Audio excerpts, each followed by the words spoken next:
मित्रांनो, तुमचं पुन्हा एकदा GB स्टोरी टेलर या यूट्यूब चॅनलवर स्वागत आहे. आजच्या आपल्या गोष्टीचं नाव आहे चकवा. लेखक शिवांकर.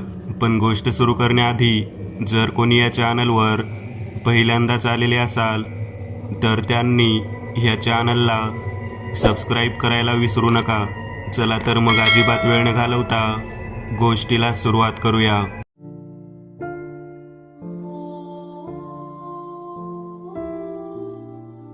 होती. मंद मंद वारा झोंबत होता. आकाशात चांदणे पडले होते. हायवे नंबर 6 वर ट्रक्सची लांबच लांब रांग रेंगत होती. इतक्यात एक इनोवा कार शहरातून त्या ट्रकच्या भाऊगर्दीत शिरली. कार चालक महेशला घरी पोहोचण्याची घाई झाली होती. तो ट्रक्सला वेगाने ओव्हरटेक करत होता, पण त्या ट्रक्सची रांग संपतच नव्हती.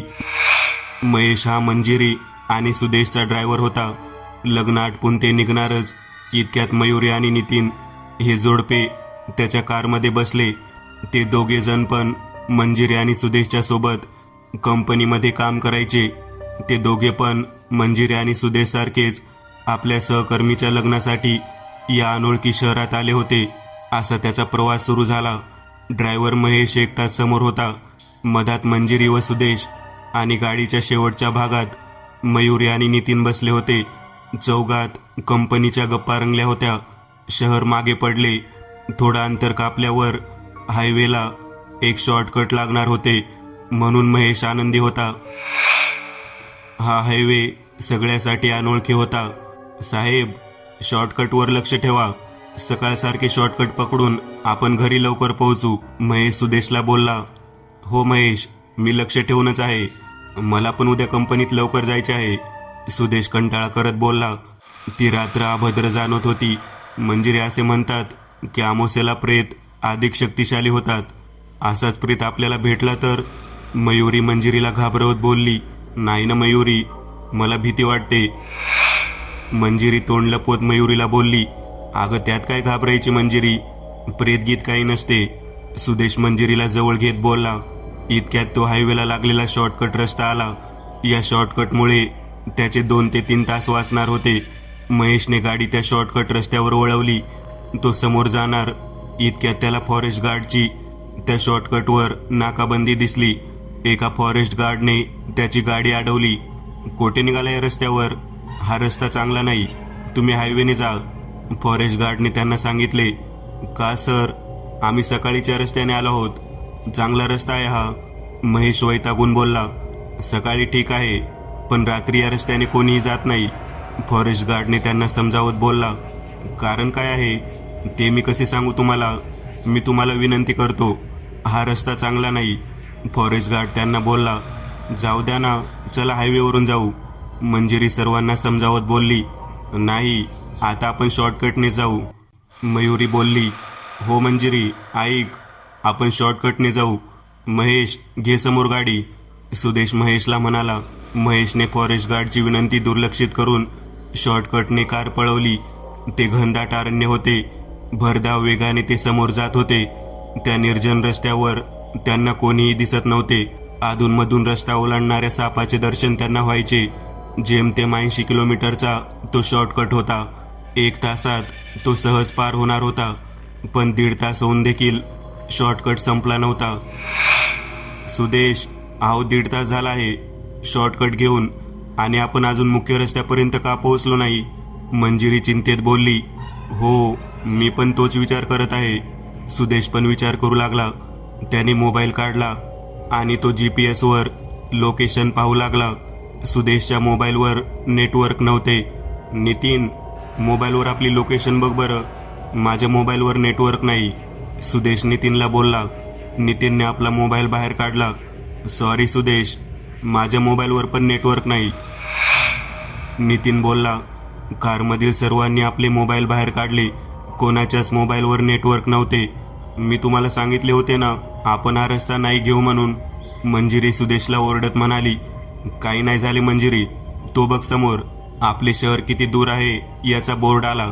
आपले गाव फक्त 120 किमी दूर आहे, सुदेश मंजिरीला धीर देत म्हणाला. तो बोर्ड बघून सर्वांच्या जीवात जीव आला. महेशने कार वेगात समोर घेतली. काही वेळानंतर पुन्हा एक बोर्ड आले. महेश, कार थांबव. मंजिरी जोरात ओरडली. 1 किमी कार चालून पण त्या बोर्डावर त्यांच्या शहराचे अंतर 120 किमी होते. ह्या बोर्डावर अंतर 120 कसे? मंजिरी घाबरत बोलली. काही चूक झाली असेल. महेश, घे कार समोर. सुदेश बोलला. खरं सांगायचं तर आता सर्वांना भीती वाटत होती. पुन्हा काही वेळ चालल्यानंतर एक बोर्ड आला. त्याच्यावर पण शहराचे अंतर 120 किमी होते. मंजिरी रडता रडता बोलली, आपण या रस्त्यावरच गोल गोल फिरत आहोत. हा चकवा आहे. अगं, या विज्ञान युगात किती घाबरते तू. हे कोणी खट्याळ मुलांनी केले असेल. थांब, मी सिद्ध करते. असे बोलून मयुरीने महेशला कार बोर्डजवळ थांबवण्यास सांगितली. मयुरी ही फार बिनधास्त होती. ती रूढी परंपरा यांना सारखे आव्हान देत असे. तिने कारचे गेट उघडले. अचानक कारमध्ये थंड हवेचा झोत आला. मयुरी, काय करत आहे? नितीनने आपल्या बायकोचे हात पकडत विचारले. काही नाही, हा माझा रुमाल त्या अंतर दाखवणाऱ्या बोर्डला बांधते, म्हणजे मंजिरीला समजेल की आपण गोल गोल नाही फिरत आहोत. असे बोलून मयुरी कार खाली उतरली. खाली किर्र अंधार होते. मयुरीने कारचं दार बंद केलं. महेशने कार त्या बोर्डपासून काही अंतरावर थांबवली होती. मयुरी कारच्या हेडलाईटच्या प्रकाशाच्या साहाय्याने बोर्डकडे जाऊ लागली. मयुरीला थंडी वाजत होती. तिने आपल्या साडीचा पदर खांद्यावरून घेतला. मंजिरी हे सगळे कारमधून पाहत होती. अचानक कार समोर धुके पळू लागले. मला कोणाचीही भीती वाटत नाही, असे बिरुद मिरवणाऱ्या मयुरीला आता भीती वाटू लागली. पण आता माघारी परतल्यास आपली नामुष्की होईल, यासाठी ती समोर चालू लागली. चालता चालता ती धुक्यात हरवली. महेश, कार समोर बोर्डकडे घे. नितीन ओरडला. महेशने कार समोर नेली. धुक्यात नाहीसे झालेले बोर्ड आता त्यांना दिसू लागले. त्या बोर्डाला मयुरीचा बांधलेला रुमाल पण दिसू लागला. पण मयुरी काही दिसत नव्हती. मंजिरी काही बोलणार इतक्यात तिच्या जवळील कारच्या खिडकीला कोणी हात मारला. मंजिरीने घाबरत सुदेशला पकडले. ती मयुरी होती. ती हसत हसत कारमध्ये चढली. किती घाबरते ग मंजिरी तू, मयुरी बोलली. मयुरी कारमध्ये चढली. सर्वजण मयुरीच्या साहसाचे कौतुक करू लागले. नितीन, बोर्डकडे जाताना मला ढोलकी आणि गाण्यांचा आवाज आला. येथे जवळच कोणते तरी गाव असेल, मयुरी नितीनला म्हणाली. असू दे मयुरी, पण आता तू एकटे मला सोडून कुठेही जायचे नाही, नितीन भाऊक होऊन म्हणाला. महेशने कार सुरू केली. ते वेगाने समोर निघाले. काही वेळाने पुन्हा तोच बोर्ड आला. त्याच्यावर मयुरीचा रुमाल लटकून होता. ते पाहून सगळ्यांच्या अंगावर भीतीचा काटा उभा राहिला. ते चक्रव्यूहात अडकले होते. सगळेजण आश्चर्याने एक दुसऱ्याकडे पाहत होते. ते फिरून पुन्हा त्याच बोर्डजवळ आले होते. मी सांगतच होती तुम्हाला, मंजिरी घाबरत सुदेशला बोलली. का घाबरतेस ग? प्रत्येक घडणाऱ्या गोष्टी मागे काही ना काही शास्त्रीय कारण असते. महेश, तू कार समोर घे. मयुरी आपली हुशारकी मारत बोलली. हो महेश, चल समोर. सुदेशने महेशला कार समोर घेण्यास सांगितले. महेशने कार सुरू केली. पुढे काय होईल असे विचार करून सगळे चिंतेत होते. महेश, कारमधील रेडिओ सुरू कर. सुदेश टेन्शन कमी व्हावे यासाठी महेशला बोलला. मंजिरी पार घाबरून गेली होती. ती एकटक समोरील रस्त्याकडे पाहत होती. महेशने रेडिओ सुरू करण्यासाठी बाजूला पाहिले. इतक्यात मंजिरी ओरडली. महेश, ब्रेक लाव. कार समोर एक पांढरी साडी नेसलेली स्त्री मंजिरीला दिसली होती, म्हणून तिने महेशला ब्रेक लावण्यास सांगितले होते. महेश जोपर्यंत ब्रेक लावतो तोपर्यंत कार त्या स्त्रीला चिरडून समोर निघून जाते. इतक्या रात्री ही स्त्री रस्त्यावर काय करत असेल? महेश कार थांबल्यावर बोलतो. माहीत नाही महेश, पण ती स्त्री आपल्या कार समोर आली आहे. आपल्याला तिची मदत करायला हवी, असे बोलून सुदेश कार खाली उतरतो. त्याच्या मागे महेश पण कार खाली उतरतो. ते मागे पाहतात. मागे कोणीच नसते. मंजिरी, मागे कोणीच नाही. कोणी नाही आले आपल्या कार खाली. तो आपला भ्रम होता. सुदेश सुटकेच्या भावनेतून बोलला. सुदेश, मला काही हे बरे वाटत नाही. तुम्ही बाहेर थांबू नका. या कारमध्ये बसा.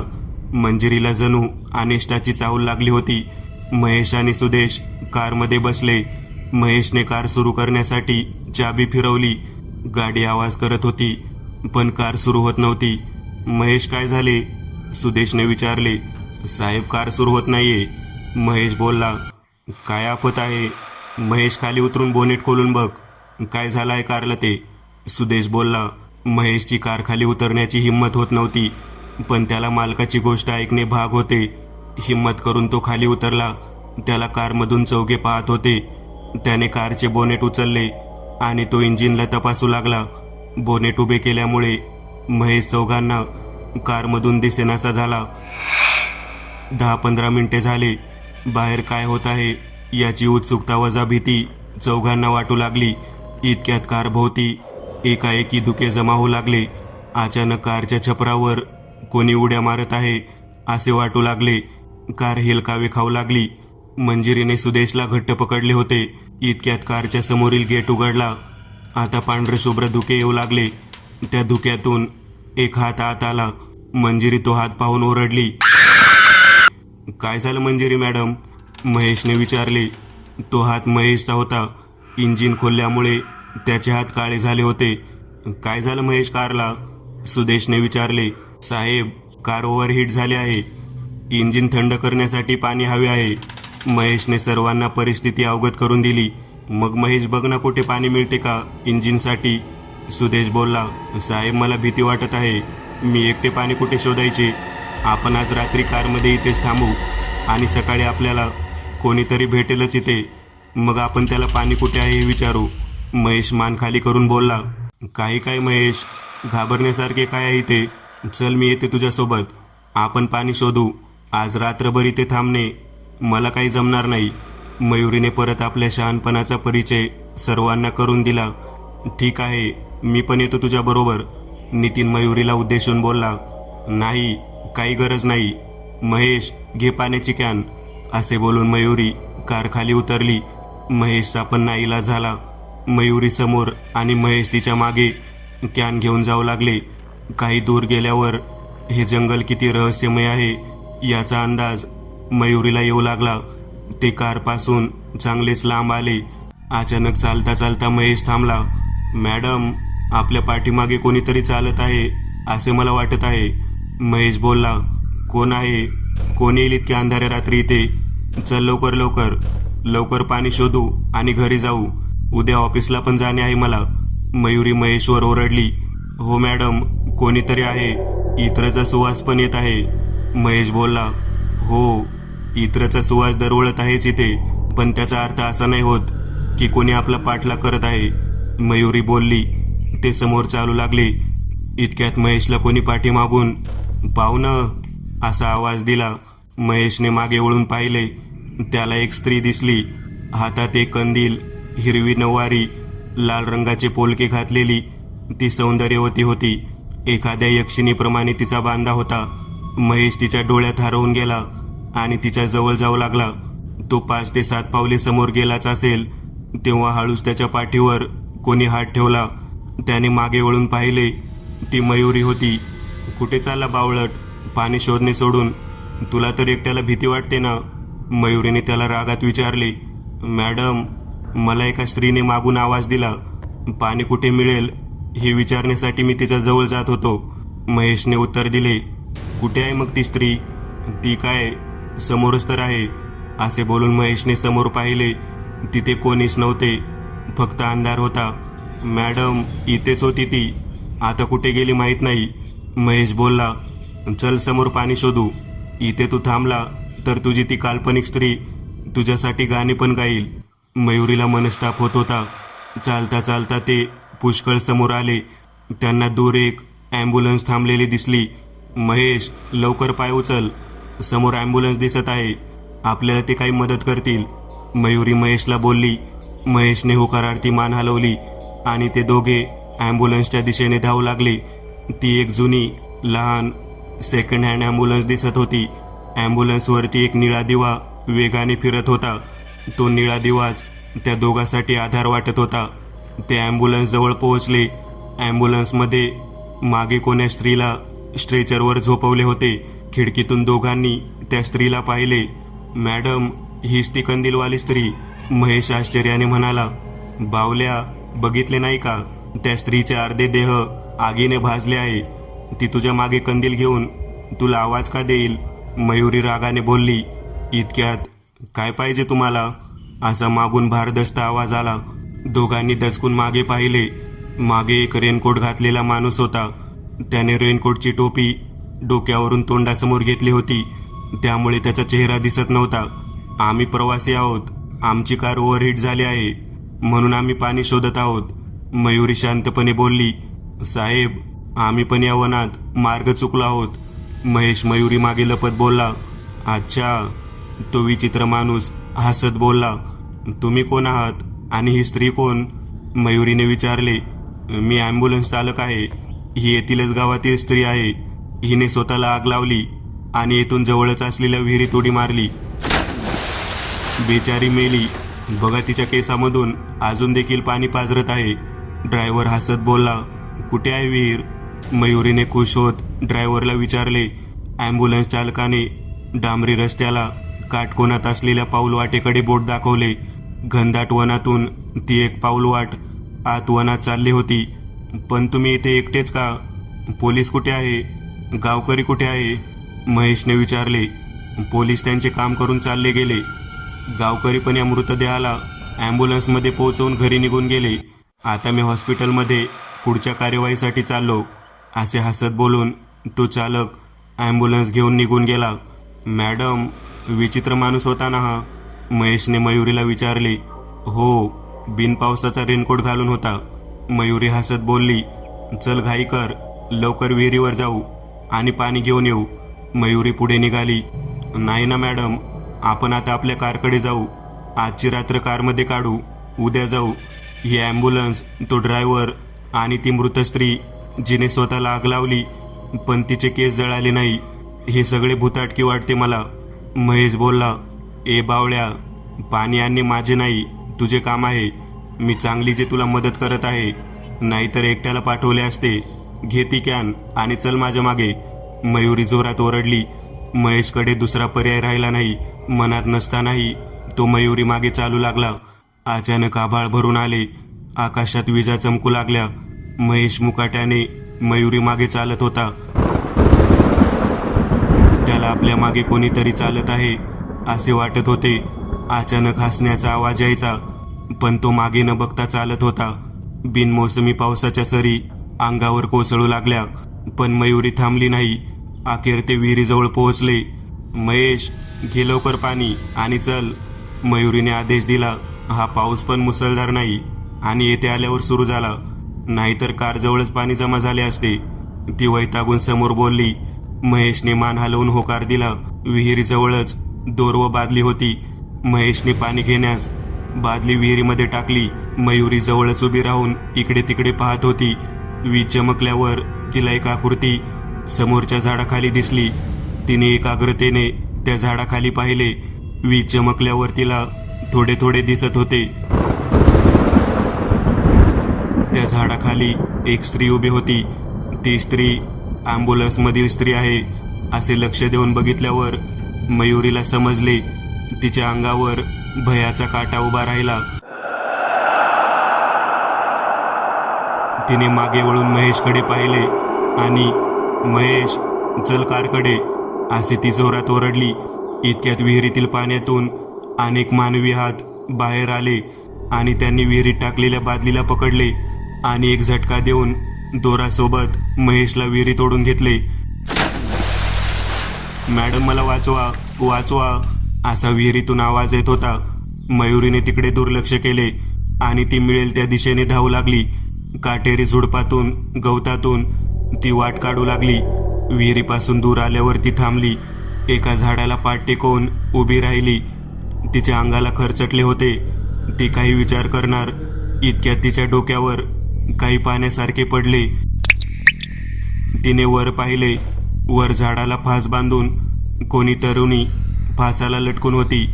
तिच्या तोंडातून रक्त मयुरीच्या डोक्यावर पडत होते. हळूच कोणी स्त्री तिच्या कानात बोलली. जे कोणी येथे रात्री येतात ते इथलेच बनून जातात. इकडे कारमध्ये नितीनला चिंता होत होती. महेश आणि मयुरी अजून आले नाही. नितीन सुदेशला म्हणाला, हो नितीन, मी पण तोच विचार करत होतो. चल आपण दोघे जाऊ, त्यांना घेऊन येऊ आणि पाणी पण शोधू. सुदेश बोलला, मी इथे एकटी नाही राहणार, मी पण तुमच्या सोबत येते. मंजिरी म्हणाली, नाही मंजिरी, बाहेर धोका आहे, तू कारमध्येच बस, कार आतून लॉक करून घे, आम्ही येतोच. सुदेश बोलला. मंजिरीला एकटे राहायचे नव्हते, पण सुदेश तिला सोबत घेऊन जायला तयार नव्हता. सुदेश आणि नितीन खाली उतरले. मंजिरीने कार आतून लॉक केली. आता सुदेश व नितीन या शापित रस्त्यावर चालू लागले. त्यांना दूर ढोलकीचा आवाज येत होता.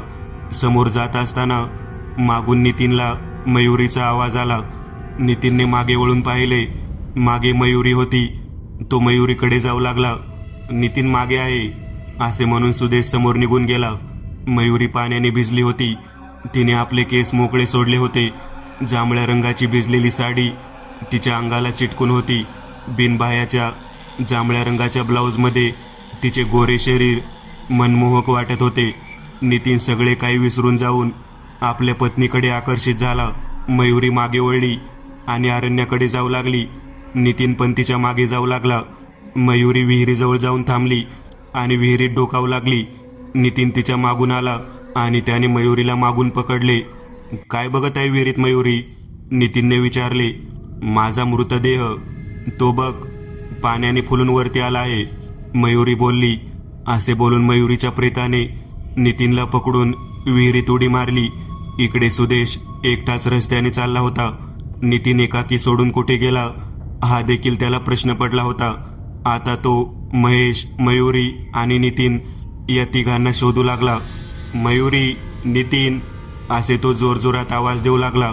इतक्यात त्याला दूरवर कोणीतरी सायकलवर येताना दिसले.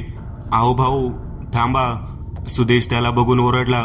भाऊ, माझे नाव सुदेश, आमची कार इथे बंद पडली आहे, कृपया आम्हाला सहाय्य करा. सुदेश त्या अनोळखीला बोलला. काळजी करू नका, माझे नाव तेजराव आहे, मी इथे जवळच माझ्या शेतात राहतो, काय सहाय्य पाहिजे तुम्हाला? तेजराव सुदेशला धीर देत बोलला. आमची कार बंद पडली आहे, तिला सुरू करण्यासाठी पाणी हवे आहे आणि माझे मित्र पण या वनात हरवले आहे. सुदेशने आपली अडचण तेजरावला सांगितली. घाबरू नका, माझे घर इथेच आहे, तेथून पाणी घेऊ आणि नंतर तुमच्या मित्रांना शोधू, सगळे ठीक होईल, चला माझ्यासोबत, तेजराव बोलला. तेजराव सुदेश जेथून आला होता त्या दिशेला चालू लागला. सुदेशने पण तेजराव सोबत जाणे योग्य समजले, कारण त्याच्याजवळ दुसरा पर्याय नव्हता. तेजराव समोर आणि सुदेश त्याच्या मागे. काही अंतर चालल्यावर रस्त्याच्या कडेला एक झोपडी त्याला दिसली. ही झोपडी कधी आली? सुदेशने आश्चर्य व्यक्त करत विचारले. साहेब, ही झोपडी माझी आहे, 15 वर्षापासून येतेच आहे, तेजराव हसत बोलला. अरे पण मी इथून आलो तेव्हा इथे काहीच नव्हते, सुदेश गंभीरतेने बोलला. साहेब, तुम्ही प्रवासामुळे थकलेले आहात म्हणून तुम्हाला ही झोपडी दिसली नसेल, चला लवकर, आपल्याला तुमच्या मित्रांना पण शोधायचे आहे, तेजराव सुदेशला म्हणाला. रस्त्याच्या कडेला ती झोपडी होती. समोर शेणाने सारवलेले अंगण होते. झोपडी बाहेर एक कंदील प्रकाशमान होता. बाहेर एक कूपनलिका होती. तेथील वातावरण गंभीर पण शांत होते. शेवंता, आपल्या घरी पाहुणा आला आहे, असा तेजराव ओरडला. आतमधून एक स्त्री बाहेर आली. तिने लाल रंगाची साडी नेसली होती आणि चेहरा त्या साडीच्या पदराने झाकलेला होता.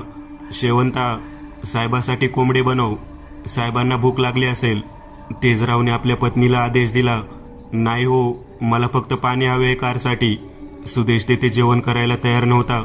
सोबतच त्याला मंजिरीची पण चिंता होत होती. साहेब, नाही म्हणू नका, जेवण करा आणि मग जा, असे बोलत तेजरावने सुदेशचा हात पकडला आणि तो त्याला ओढत झोपडीमध्ये घेऊन गेला. झोपडीमध्ये सर्व सामान व्यवस्थित होते, सगळे काही स्वच्छ होते, पण तेथे एक विचित्र अनुभूती सुदेशला होत होती. ते आतमध्ये बसलेच. इतक्यात शेवंता आतमध्ये जेवण घेऊन आली. इतक्या लवकर कसे बनवले जेवण? आणि स्वयंपाकासाठी गॅस आणि शेगडी कुठे आहे? सुदेशला अनेक प्रश्न पडले होते. साहेब, आमच्याकडे चूल आहे आणि माझी शेवंता सुगरण आहे, सुगरण, ती फार वेगाने जेवण बनवते, तेजराव बायकोची तोंड भरून कौतुक करत होता. एका मोठ्या ताटात शेवंता काहीतरी घेऊन आत आली. ताटावर कापड झाकून होता. साहेब, जेवणाच्या पहिले हात धुवून घ्या. शेवंता तुमच्या हातावर पाणी टाकेल. तेजराव सुदेशला उद्देशून बोलला. शेवंता सुदेशला बाहेर घेऊन गेली. सुदेश हात धुण्यासाठी खाली बसला आणि शेवंता त्याच्या हातावर पाणी टाकू लागली. शेवंताचे गोरे गोरे हात सुदेशला मोहित करत होते. हिचे हात एवढे सुंदर आहेत तरी दिसायला किती सुंदर असेल. सुदेश मनात विचार करू लागला. तुम्हाला या अरण्यात भीती नाही वाटत? सुदेशने शेवंताला विचारले, पण समोरून काही उत्तर आले नाही. चल माझ्यासोबत शहरात, आपण नवीन जीवन सुरू करू. सुदेशच्या मनावरील ताबा सुटत होता. इतक्यात मागून कोणी सुदेशच्या खांद्यावर हात ठेवला. सुदेशने मागे वळून पाहिले. तो तेजराव होता. त्याच्या हातात कुऱ्हाड होती. त्याला बघून सुदेशच्या चेहऱ्याचा रंगच उडाला. तो काही बोलणार इतक्यात तेजराव बोलला, साहेब, ती काही बोलणार नाही. शेवंता, आपल्या डोक्यावरील पदर बाजूला कर. साहेबांना तुझा चेहरा दाखव. शेवंताने आपल्या चेहऱ्यावरील पदर बाजूला केला. ते बघता सुदेशला आपले प्राण पखेरू उडतात की काय असे वाटू लागले. त्याच्या शरीराला घामाच्या धारा लागल्या. त्या स्त्रीच्या धडावर डोकेच नव्हते. हिचे डोके कुठे आहे आणि ही जिवंत कशी? सुदेशने घाबरून विचारले. चला मी दाखवतो हिचे डोके, असे म्हणून तेजराव सुदेशला आज झोपडीत घेऊन गेला. तेजरावने जेवणाच्या ताटावरील कापड हटवले. त्या ताटात शेवंताचे डोके होते. ते डोके दाखवून तेजराव हसू लागला. हा प्रकार पाहून सुदेशने तेजरावला एक जोरात धक्का दिला आणि तो झोपडीतून बाहेर पडून रस्त्याने धावू लागला. सुदेश मंजिरीकडे धावू लागला. त्याच्या मागे तेजराव आणि बिनडोक्याची शेवंता धावत होती. काही अंतर धावल्यावर पुन्हा रस्त्याच्या कडेला त्याला एक झोपडी दिसली. ती एक जुनाट झोपडी होती, जिथे कोणी राहत नाही असे वाटत होते. सुदेशला त्या झोपडीचाच आधार वाटला.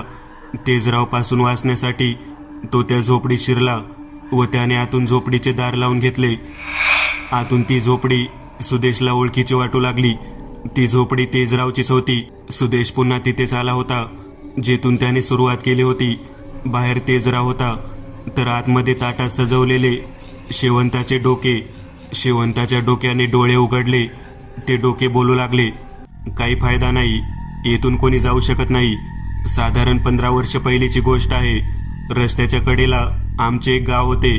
बागायती जमिनी, सोने नाणे असे श्रीमंत होते आमचे गाव. आम्ही खुशाल जीवन जगत होतो, मी तेजराव आणि गावकरी. पण मग आमच्या गावाला नजर लागली. एक तमाशा मंडळी आमच्या गावात आली. तेजराव रोज रात्री तिकडे जाऊ लागला. तेजरावच काय, पण गावातील प्रत्येक पुरुष त्या तमाशातील स्त्रियांच्या नादी लागला. तेजरावने त्या स्त्रियांसाठी आपली बागायती जमीन विकली, आमचे राहते घर विकले. माझे दागदागिने तो त्या स्त्रियांना देऊन आला. आपल्या सगळ्या गरजा घर बसल्या पूर्ण होतात म्हणून त्या तमाशा मंडळीने येथेच आपली वस्ती वसवली. पण एक दिवस मी तेजरावला विरोध करायचे ठरवले. तो संध्याकाळी निघणार इतक्यात मी हातात कुऱ्हाड घेऊन त्यांच्या समोर उभी राहिली. आज तुम्हाला माझ्यात आणि त्या स्त्रियामधून एकाला निवडावे लागेल. तुम्हाला जायचे असेल तर ही घ्या कुऱ्हाड आणि पहिले मला संपवा. मी त्याला विनंती केली, पण त्याच्यावर काही परिणाम पडला नाही. त्याने कुऱ्हाड घेतली आणि माझेच मुंडके उडवले आणि तो निघून गेला. माझा झालेला खून गावाच्या स्त्रियांना सहन झाला नाही.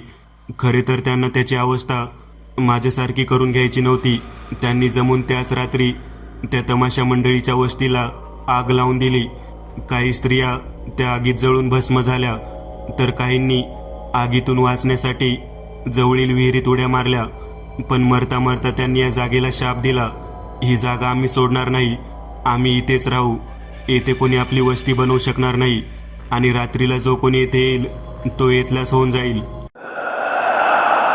त्या रोज रात्री येथे तमाशा भरवतात, नाचतात. मी पण मृत्यूनंतर येथेच फसून आहे.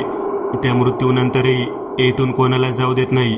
शेवंताच्या तोंडाने विश्रांती घेतली, पण सुदेशच्या आत्म्याने किंवाच आपले शरीर सोडले होते. त्याचा आत्मा झोपडीतून बाहेर आला. बाहेर तेजरावचे प्रेत बाजूच्या झाडावर उलटे लटकून होते. सुदेशची आत्मा पण त्याच्यासोबत झाडाला उलटी लटकली. इकडे मंजिरी कारमध्ये एकटी बसली होती. ती सुदेश आणि बाकीच्याची वाट पाहत होती. इतक्यात कार समोर अंधारात तिला 2 डोळे चमकताना दिसले. मंजिरी घाबरली आणि डोक्यावर शाल घेऊन ती शांतपणे लपून बसली. पण 1-2 तास झाल्यावर तिला सुदेशची चिंता होऊ लागली. इतक्या दूरवर तिला ढोलकीचा आवाज ऐकू येऊ लागला.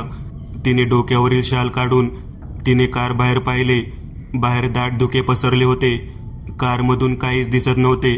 आता ढोलकीसोबत घुंगरांचा आवाज देखील स्पष्ट येऊ लागला.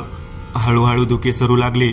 धुके बाजूला होताच मंजिरीला काही लोक हातात कंदील घेऊन ढोलकीच्या आवाजाच्या दिशेने जाताना दिसले. ते लोक तिला काही विचित्रच वाटले. ते काही बोलत नव्हते, सरळ एका रांगेत जात होते. ती अजूनच घाबरली. इतक्यात तिला सुदेश दिसला. तो शेवंत आणि तेजराव सोबत हातात कंदील घेऊन चालला होता. मंजिरीने खिडकीचा ग्लास खाली केला आणि ती सुदेश सुदेश म्हणून ओरडली. तिचा आवाज ऐकून सगळे लोक थांबले. ते तिच्याकडे एकटक पाहू लागले. थोडा वेळ तिच्याकडे एकटक पाहून ते लोक मंजिरीच्या दिशेने चालू लागले. मंजिरी घाबरली. तिने कारचे दार लावून घेतले. ते लोक कारकडे येत होते. इतक्यात ढोलकी अधिक वेगाने वाजू लागली. ते थांबले आणि माघारी फिरले. ढोलकीकडे जाऊ लागले. मंजिरी आश्चर्यचकित झाली. तिच्यावर चाल करून आलेले लोक तिच्यापासून दूर झाले. त्यामध्ये सुदेश देखील होता. मंजिरी साहस करून कार खाली उतरली. तिने सुदेशचा पाठलाग करायचे ठरवले. ते सगळे एक लाईनमध्ये समोर जात होते. मंजिरी लपून सुदेशच्या मागे जाऊ लागली. त्या प्रेताची लांबच लांब रांग एका वस्तीकडे जात होती. ती वस्ती पाहून मंजिरीला धीर आला. ती सुदेशच्या मागे त्या वस्तीत शिरली. अरे वा, वस्ती भेटली.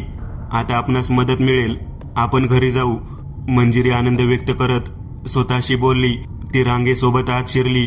आत पांढर शुभ्र रंगाच्या कापडाच्या झोपड्या होत्या. त्या झोपड्यांच्या मधोमध एक रंगमंच उभारला होता. मंजिरी सुदेशच्या मागे त्या रंगमंचाच्या दिशेने गेली.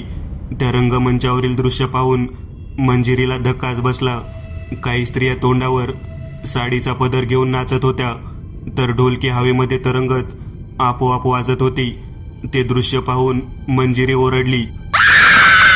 तिचे ओरडणे ऐकून त्या स्त्रियांनी नाचणे थांबवले आणि त्यांनी आपल्या साडीचा पदर चेहऱ्यावरून दूर केला. त्या स्त्रियाचा चेहरा जळलेला होता. ते भयानक दृश्य होते. त्यांनी एकटक मंजिरीकडे पाहिले. आता मंजिरीने तिथून पळ काढला. ती एका झोपडीत शिरली आणि तेथील पलंगाखाली लपून बसली. त्या झोपडीत सगळ्या गोष्टीच पांढऱ्या होत्या. इतक्यात कोणीतरी चालत त्या झोपडीमध्ये आले. मंजिरी हे पलंगाखालून पाहत होती. तिला त्या स्त्रीचे फक्त पाय दिसत होते. मंजिरी तोंडावर हात ठेवून आपला आवाज दाबत होती. इतक्यात पलंग खालून कोणीतरी तिच्या मागून बोलले, तुम्ही माझे पाय पाहिले आहे का? मंजिरीने मागे वळून पाहिले. ती एक जळालेली नर्तकी होती आणि तिचे फक्त धडच होते, पाय नव्हते. मंजिरी घाबरून पलंगाखालून बाहेर आली आणि झोपडीच्या एका कोपऱ्यात जाऊन बसली आणि तिच्या समोर फक्त पायच, धडविना होते. भीतीमुळे तिचा आवाज पण येत नव्हता. ती नर्तकी हळूच सरपटत त्या पलंगाखालून बाहेर आली आणि तिने आपले पाय पकडले. हे माझे पाय आहेत. मंजिरीकडे बघून ती आनंदाने म्हणाली. आता मंजिरी पळतच त्या झोपडीतून बाहेर आली, पण समोर सारे प्रेतच होते. त्या प्रेतामधून नर्तकी समोर आल्या आणि त्या मंजिरीला ओढत विहिरीकडे घेऊन गेल्या. ती काल रात्र उलटली. सकाळ झाली. त्या मार्गावर सुदेशची कार तशीच उभी होती. पोलीस आली आणि त्याची मिसिंग रिपोर्ट दाखल करून निघून गेली. त्याच्यासाठी हे काही नवे नव्हते. परत सर्व नॉर्मल सुरू झाले. दिवसा तो शॉर्टकट गजबजलेला असायचा आणि रात्री तिथे कोणी फिरकताना दिसायचे नाही. असाच 1 महिना झाला. प्रतीक आणि त्याचे 4 मित्र हायवेवरून चालले होते. त्यांना रस्त्यावर एक स्त्री दिसली. ती हाताने लिफ्टचा इशारा देत होती. प्रतीकने कार थांबवली.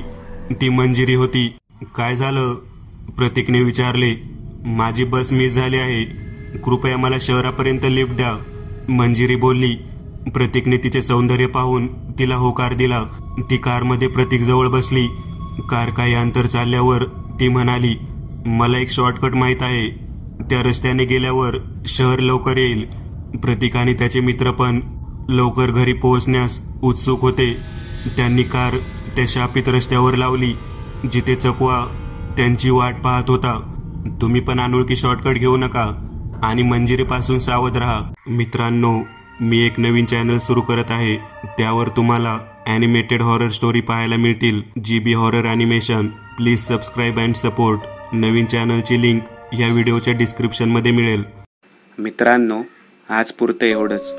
तुम्हाला जर काही गोष्ट आवडली असेल तर नक्की लाईक करा.